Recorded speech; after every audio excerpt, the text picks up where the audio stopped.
the Roots of the Science podcast with your girl, Anne with an E.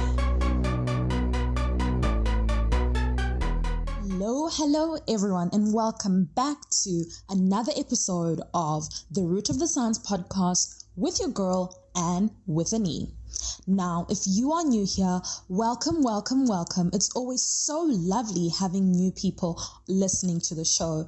As always, for the fans who keep on returning, man, I love you guys so much. Thank you for always tuning in and listening and reviewing. And remember that if you want to comment, you can drop us your review either on our social media pages. So that is at the Root of the Sci Pod on Instagram or Twitter. Send me a DM, or you can join the Facebook group, which is the Root of the Science podcast, and we can also give your opinions there.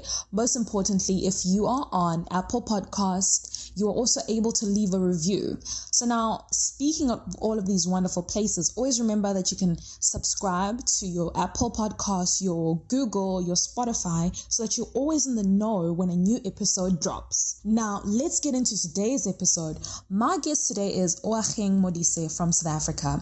He is a PhD student in entomology, which is based on the study of insects. In this episode, we hear about his science journey that starts with zoology and biology in undergraduate level. We then get to learn about his current PhD project that focuses on fly pollination. Yes, you heard right, not bees, but flies. He tells us about this work and its importance. Next, we then chat about the lack of representation of people of color in the field of entomology, and Oageng tells us his views on how we can get more people involved. Tune in as we hear about all of this and, of course, so much more. Let's go. Hi, Oageng. Welcome to the show. Hi, Anne. Thank you for having me. I am so excited to have you. You're like one of our last guests for the year, so I'm really excited. Thank you so much for being on the show today. It's exciting. I'm glad to be here. All right, great. So before we get things started, can you just give us a brief introduction? Who is Oageng? Where are you from? Where are you currently based? And just briefly, what are you currently doing? I am Oageng Modise. I'm originally from, should I say Northwest? I was technically born in Gauteng, but I grew up in the Northwest. And I moved back to Gauteng for varsity. And right now, I'm currently based in KZN. Whoop, whoop. Never thought I'll be here, but I am here. And so I'm currently doing my first year PhD at the University of KwaZulu-Natal, and I'm working on pollination. So I'm in the pollination biology field. Oh, fantastic. Yeah, me in a nutshell. Oh, great. Yeah, welcome to KZN. I like how you said that you never thought you'd be here. Yeah, but yet here you are. We are glad to have you, even if it wasn't always part of the plan. But before we get into everything that you do, Oageng, we have to understand you away from the sciences, because you are obviously a human being away from everything that you do, right? Yeah. Can you just tell us some things about yourself on a personal level? Who are you apart from being a PhD student? What makes you tick? Just shortly, what are some of the things that you love that interest you away from the science? So I would describe myself as a simple person. I'm into music. I think I listen to music almost every day, all day. I'm a huge fan of cars also. I love cars to bits. And what else do I enjoy reading. I read a lot also. And yeah, besides all of that, I love being outside. I love being in the field. I love being, in nature, connecting with nature. And yeah, that's all I do.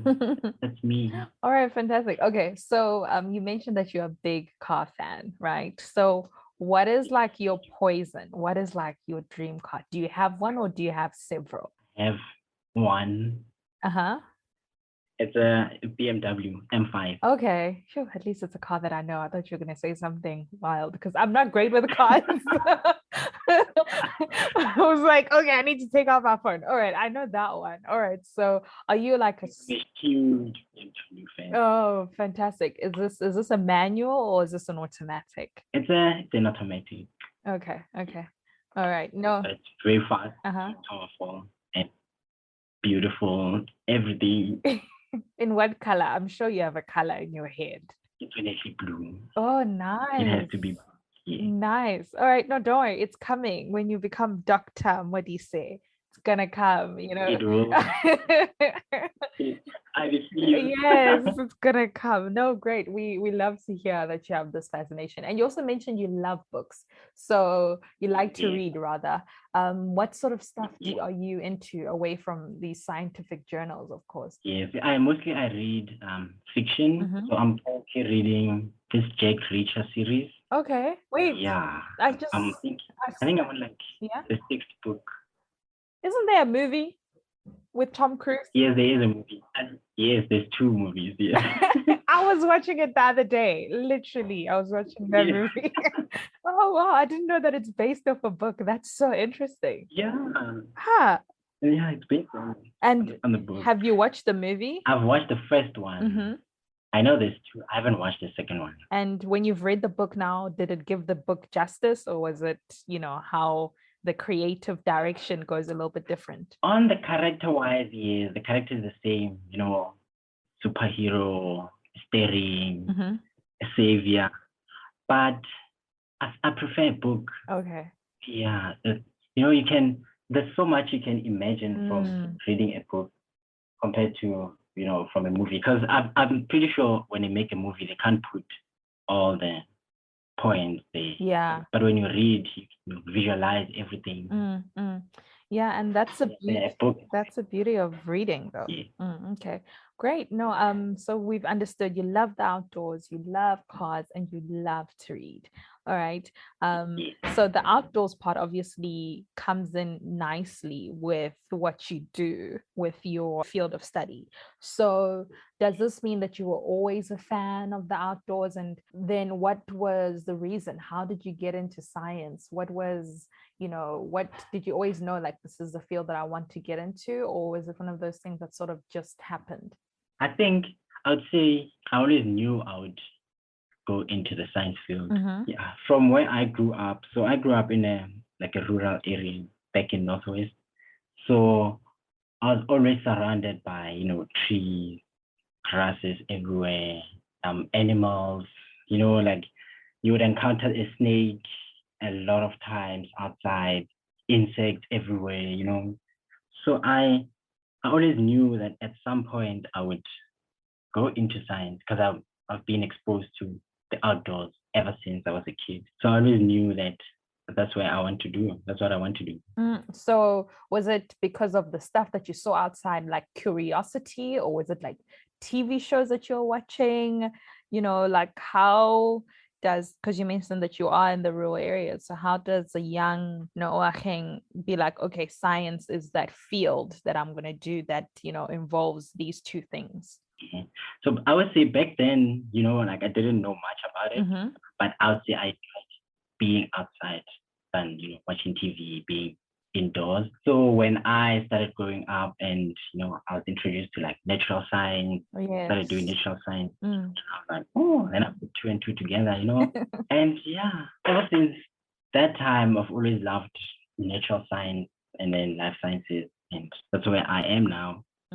So the biology of it. All right. So can you take us through the academic journey after you finish matric, right? Because you're studying entomology. You don't always go straight from matric to even entomology.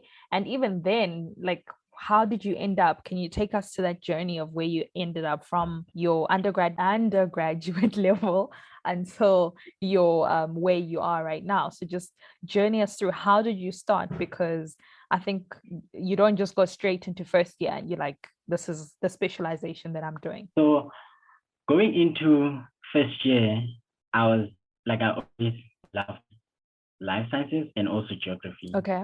So it was always like a battle what do I want to do?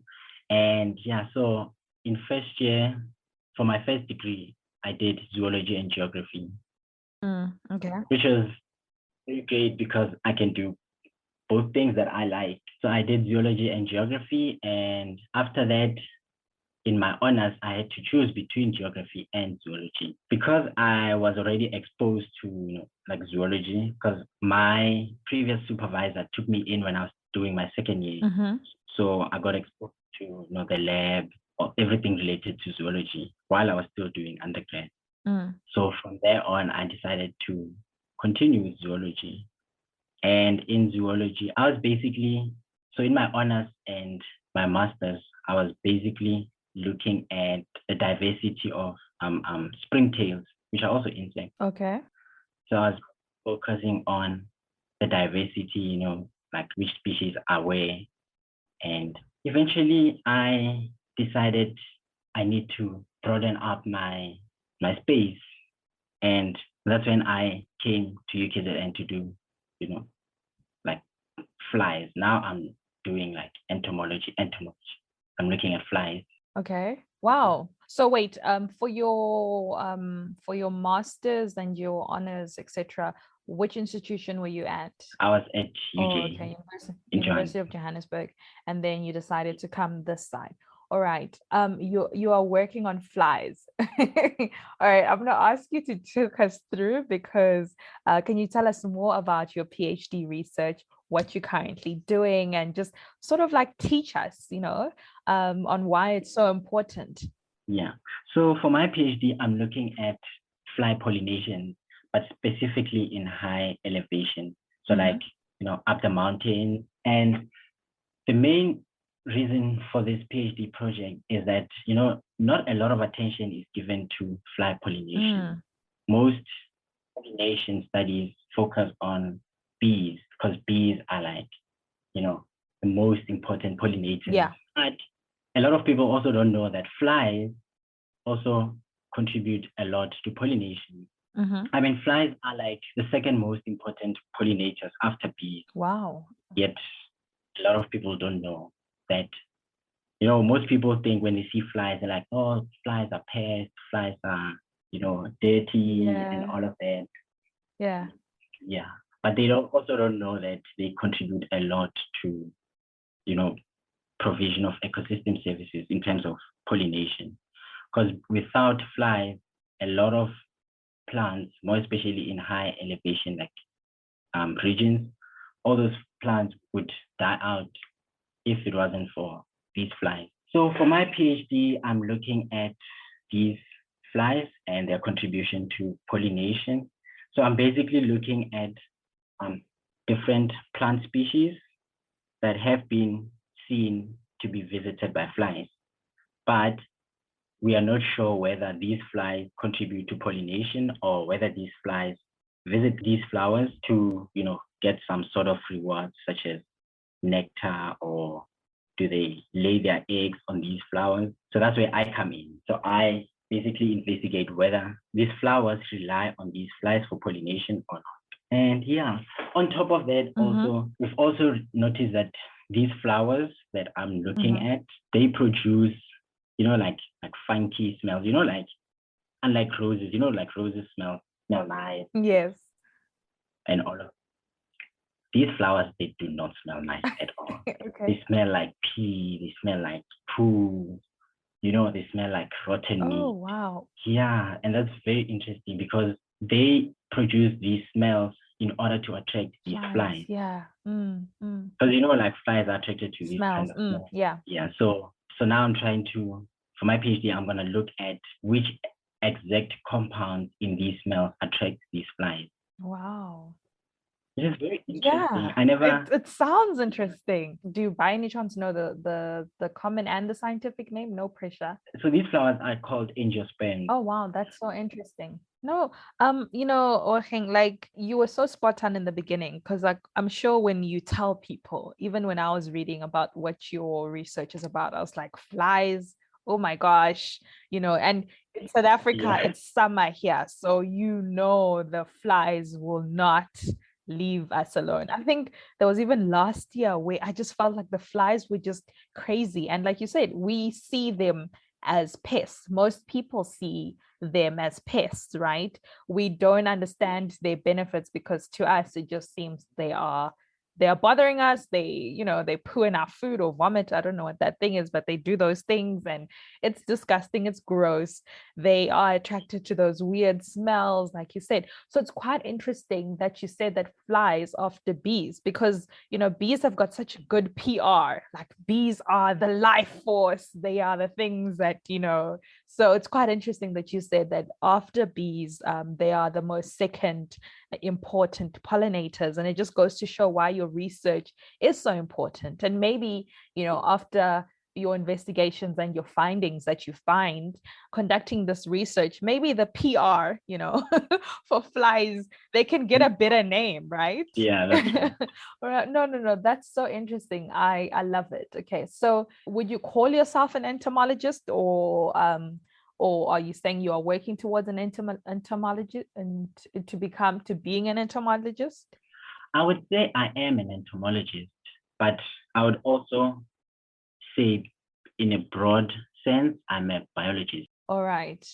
Okay, so Because on top of studying entomology, I'm also looking at the whole interaction between plants and insects. so for someone who does not know what an entomologist is, right? We kind of skimmed over that part.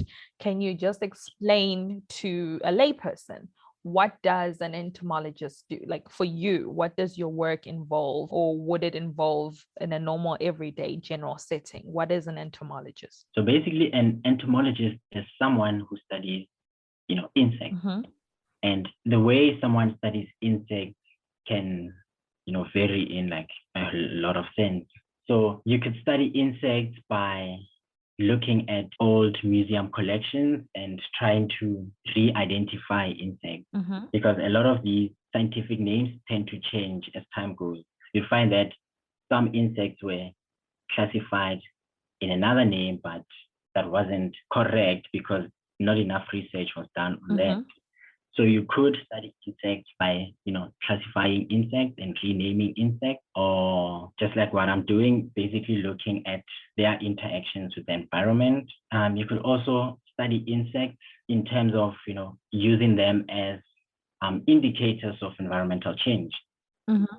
More, especially now during climate change and, global warming, these insects can tell a lot about how the environment is changing, because they are in direct contact with the environment. So they change as the environment changes. Mm-hmm. So basically, that's basically what an entomologist does. You study insects, and in a broad sense. Yeah.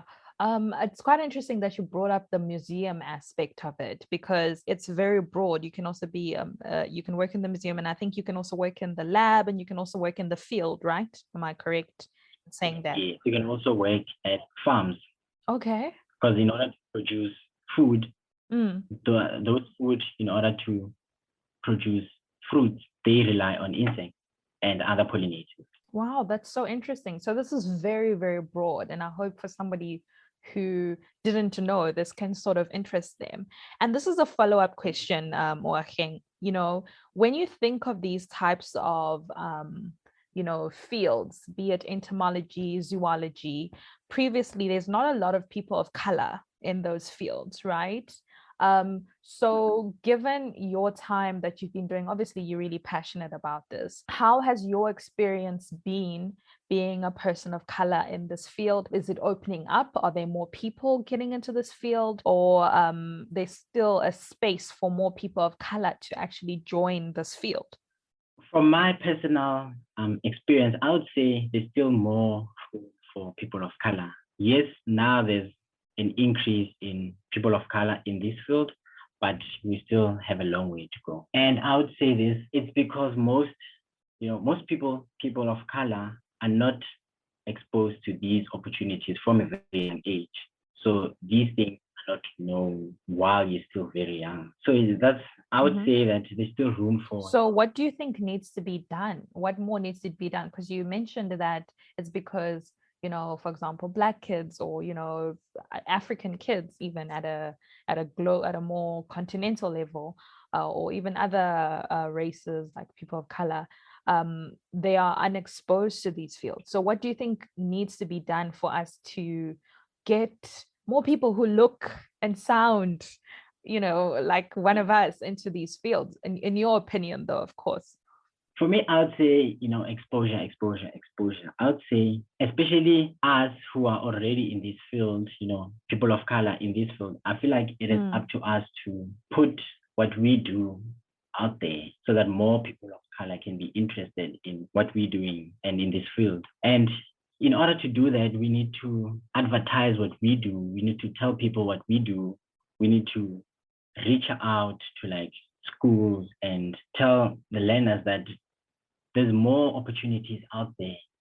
They shouldn't only focus on, doing engineering, want to become a doctor, and all of it. They need to know that there's a whole lot of research that can be done. And also we need more people into this field. And, just to bring back to you, remember when I sent you the message, when I got into your DM, I was so excited because I have not spoken to an entomologist, number one, but it even made me more excited that it was a Black guy, a Black South African guy who is an entomologist. Because for me, I think I did a brief course in plant protection in my undergraduate level. And we had to do a bit of like entomology, like you said, that in farms, because I'm doing agriculture. In farms, we need to sort of have an understanding of some of these insects that actually affect or can actually damage, your crops when you're growing them in the farms. So the entomologist who was teaching us, he was a white old male, and he had an assistant, and the assistant also was white. So for me, I was like, never in my wildest dreams did it come to me where I was like, this is something that a Black person would actually be doing. So it's a norm for us to be seeing, white people or Western people doing this. So the brain gets so excited, like, wow, you are doing this. So that's why I'm really excited. And I firmly agree with you about the exposure thing. It is so, so, so vital. And I hope, more kids can actually learn. And sometimes, okay, to be fair, I'm really scared of bugs of insects. I won't even lie. For me, it is a miss. I don't know, man. I'm really scared of such things. So I don't know. I wouldn't actually.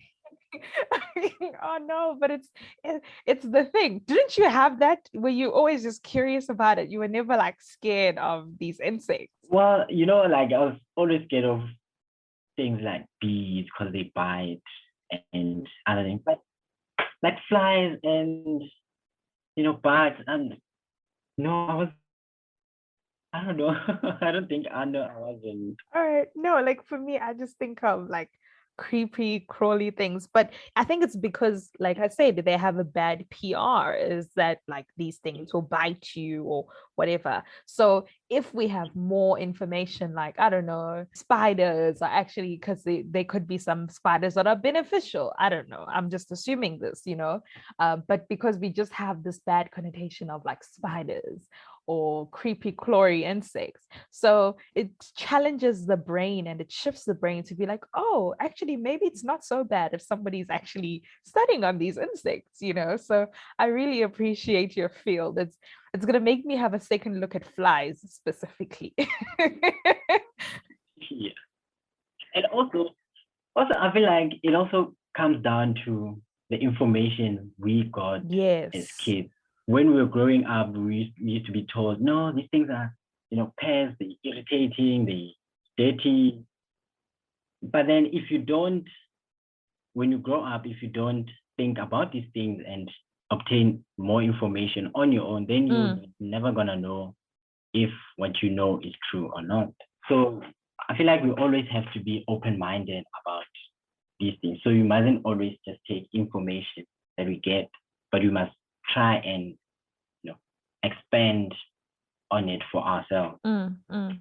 No, you're right. You're right. It's because of what we're told, but as you learn for yourself, you're like, okay, it's not so bad. So no, I hear you. I hear you so much. And oh, sorry. I think we've already done that. Okay, so you have gone this far in your academic career. What has kept you motivated and what has kept you going to be like you want to take yourself to this level of a PhD level? Because I mean, it's not easy. It's definitely not easy, and I'm sure it hasn't always been easy. So what has motivated you and what's motivating you to go and fetch that red gown?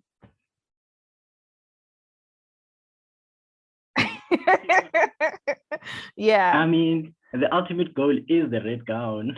You know what I'm but yeah, besides the red gown, I mean, I think what motivates me is, first of all, me. You know, I know what I want. And for me, I want to get my PhD and ultimately become a lecturer and a researcher and give back to, communities, you know, teach and, give sort of, how do I say it? Give back, the knowledge that I know and I have. So one of the biggest motivator I would say is me, but also my family plays a huge role. Okay? So, I mean, my family have always supported me in whatever I want to do. And that's a plus. And also what motivates me is I would say the people around me. So and by saying the people around me, I mean like, lecturers and teachers that I know and I've encountered throughout my journey.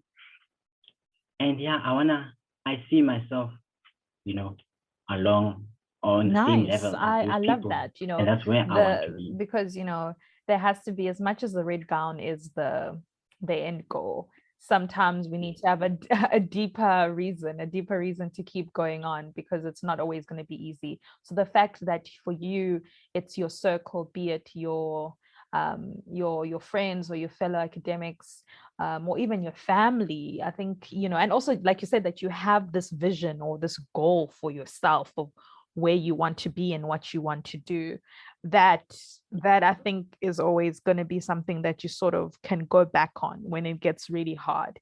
And I know for me, my supervisor always says, the PhD is not hard. Not saying that, he's like, it's because for you to get to the PhD, it's not like hard in terms of like smartness. It doesn't really test your intellect. It tests more of your level of perseverance and grit and keeping on going. So the fact that you are doing your PhD, you should know that you have the intellectual capacity, but what really tests you is how you keep going. Not giving because up. Yeah, Very hey. important. Yeah. Yeah. Yes. And on that note, as we are wrapping up, I just wanted to ask you if you have any sort of advice or some golden nuggets that you can share, given everything that you have gone through and some of the life lessons that you've learned so far. My advice would be, you need to be passionate about what you want to do. And you need to be, you need to give it your all. Because that's the only way you will succeed. And also not giving up. I feel like that is very important. And also having a goal. It won't be as nice and enjoyable if you don't have an end goal in mind. So you need to know that whatever you are doing and whatever you are working on will ultimately lead to you reaching the goal that you have for yourself. So yeah. Yeah, what a beautiful piece of advice, and I really appreciate your words, and I hope that somebody listening is inspired and is motivated. And also just thank you so much for shedding a light on a field that not many of us have heard of, and I wish you all of the best in everything that you're going to do. And yes, so all of the best. Thank you so much for having me. And yeah. I had so much fun. It was so great having you. Yeah, and we'll definitely talk when you get that red gown and you are Most definitely. when you are Dr. Modise with your M5. Yeah, it's happening. All of it, all of it, all of it. Yes, it will definitely happen. Yes. And to everybody else who's listening, thank you so much for tuning in to another episode of the Root of the Science podcast with your girl and with an E. Until next time, goodbye.